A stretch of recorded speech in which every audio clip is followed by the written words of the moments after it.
Tudo bem com vocês? Professor Renato Henrique, mais um Papo Historiador. Pessoal, hoje nós estaremos falando sobre o início da colonização a partir do processo denominado de capitanias hereditárias. Beleza?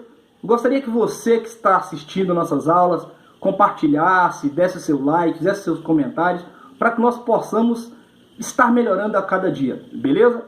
Sem nenhum tipo de demora, vamos direto ao que interessa.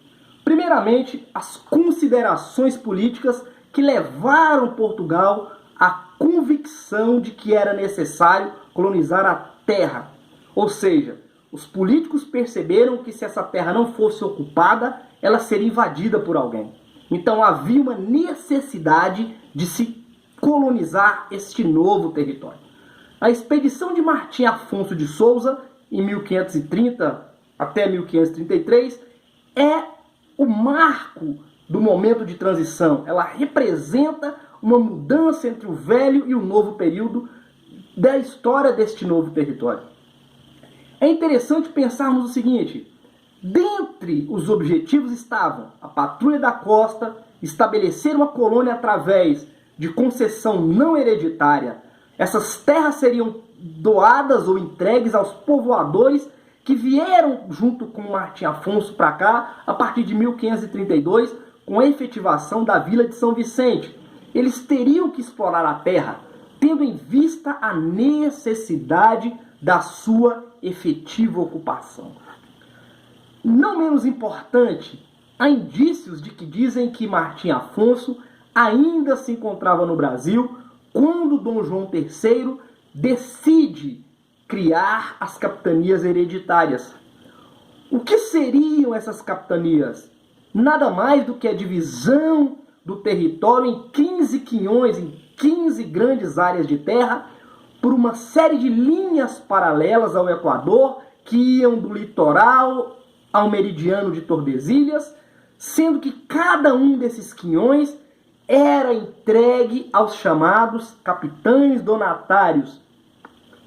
Esses capitães tinham algumas obrigações, mas eles faziam parte de grupos totalmente diversificados. Nesses grupos nós tínhamos gente da pequena nobreza, burocratas, comerciantes, que tinham apenas em comum uma ligação com a coroa portuguesa.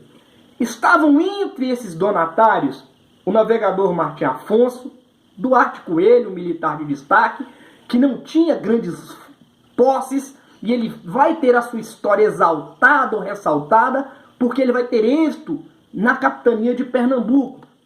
João Figueiredo de Correia, o escrivão da fazenda, que era um grande negociante, que estava associado a Mendes Sá e a família Giraldi, de negociantes e banqueiros de origem italiana.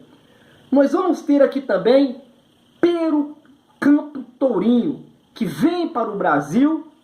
Ele vende as suas propriedades em Portugal, traz para cá 600 colonos e começa efetivamente a ter uma capitania. Porém, ele é denunciado pelos colonos à Inquisição, ele tem conflito com esses colonos e ele volta para Portugal e posteriormente ele vai ser preso por sonegação de imposto à Casa da Moeda e coisas assim. Antes de 1532, Fernão de Noronha recebe a primeira capitania hereditária, a ilha de São João, que hoje recebe o seu nome, Fernando de Noronha. Nenhum representante, presta bem atenção nisso aqui agora, galera, nenhum representante da grande nobreza se incluía na lista dos donatários. Porque para esses grandes comerciantes, para esses grandes nobres, não era negócio deixar a Índia, deixar Portugal, as ilhas do Atlântico e empreitar em uma aventura que não se sabia aonde ia chegar. Então era bem mais lucrativo ter comércio com as Índias em Portugal ou nas ilhas atlânticas. Os donatários receberam uma doação da coroa. Eles não eram donos da terra. Eles tinham a posse, porém eles não eram proprietários. A propriedade da terra era da coroa portuguesa. Isso significa o quê? Significava, entre outras coisas, que não se podia vender ou dividir a capitania. cabendo ao rei o direito de modificar ou até mesmo de extinguir. Se ele quisesse acabar com a capitania, ele acabava. Ponto final. A posse dada a esses donatários dava a eles poderes, tanto na esfera econômica, arrecadação de tributos, como na esfera administrativa. A instalação dos engenhos de açúcar e de moinhos de água e o uso do depósito de sal dependiam do pagamento de direitos. E esses pagamentos eram feitos para os capitães donatários.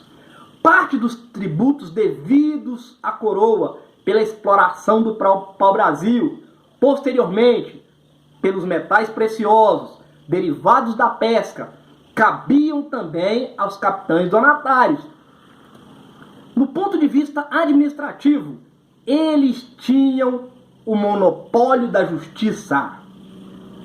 Esses caras tinham autorização para fundar vilas, doar sesmarias, alistar colonos para fins militares e formar milícias sob o seu comando. As milícias não são de agora.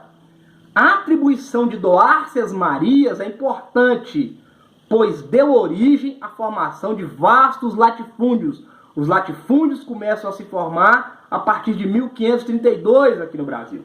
A sesmaria foi conceituada no Brasil como extensão de terra virgem cuja propriedade era doada a um sesmeiro. E esse sesmeiro tinha uma obrigação que raramente era cumprida, como quase tudo aqui no Brasil.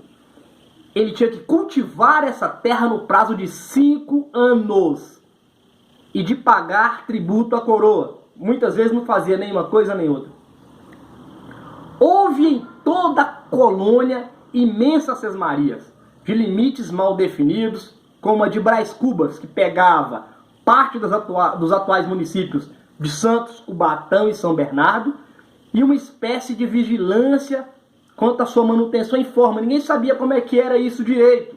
O rei manteve o monopólio das drogas e especiarias, assim como a percepção de uma parte dos tributos. Olha o que eu disse, parte dos tributos. Ele não pegava o tributo integral. Ele assegurou ainda o direito de aplicar a justiça quando se tratava de morte ou retalhamento de parte do corpo de pessoas de condições nobres.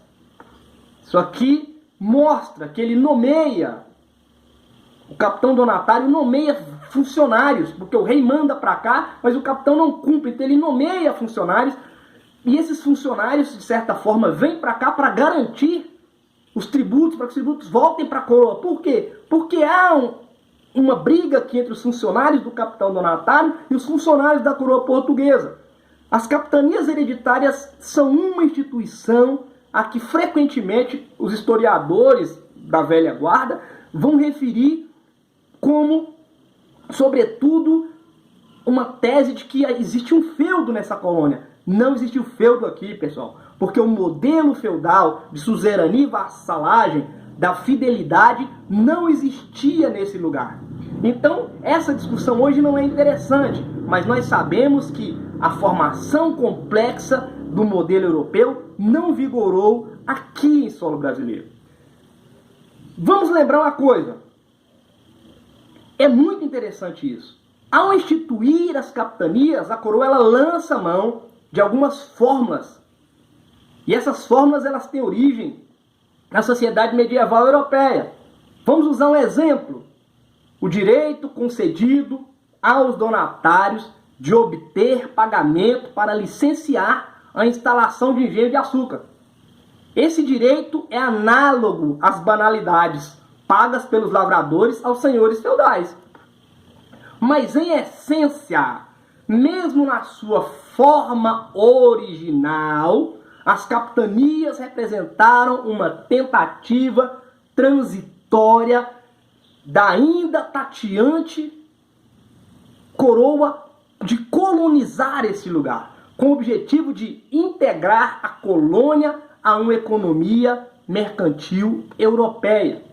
Nós sabemos que, com exceção da capitania de São Vicente e Pernambuco, as outras fracassaram em maior ou menor grau. por falta de recurso, desentendimentos internos, inexperiência, enfim. Por acaso, as mais prósperas combinaram atividades açucareiras em um relacionamento menos agressivo com as tribos indígenas. Eles negociaram de certa forma. As capitanias foram sendo retomadas gradativamente pela coroa, as chamadas terras devolutas. Ao longo dos anos, através da compra, e subsidiaram uma unidade administrativa. Eles vão mudar o caráter, elas vão voltar agora, vão sair da mão dos privados para voltar para a mão do público, ou seja, o Estado agora volta a administrar essas terras. Entre 1752 e 1754, o Marquês de Pombal ele completa praticamente o processo de passagem das capitanias do domínio privado para o domínio público. E aí nós encerramos o processo de capitanias. Por que nós encerramos esse processo? Porque esse sistema administrativo não foi benéfico para a coroa portuguesa. Porque nós vamos ter aqui vários desvios, principalmente de tributos que não chegam à coroa. Nós vamos ter um poder excessivo nas mãos desses capitães donatários, o que não é interessante para a coroa. Então as capitanias hereditárias, na verdade, deixam uma grande mácula para o Brasil contemporâneo. A criação dos grandes latifúndios e a má distribuição de terra em território brasileiro. Se você gostou desse vídeo, eu peço para que você compartilhe, para que você dê o seu like, para que você deixe os seus comentários, para que eu possa estar continuando a produzir vídeos para vocês, para que vocês tenham sucesso nos seus estudos, no Enem, ou para que vocês abranjam seus conhecimentos. Um forte abraço, fiquem todos com Deus e permaneçam nas suas casas.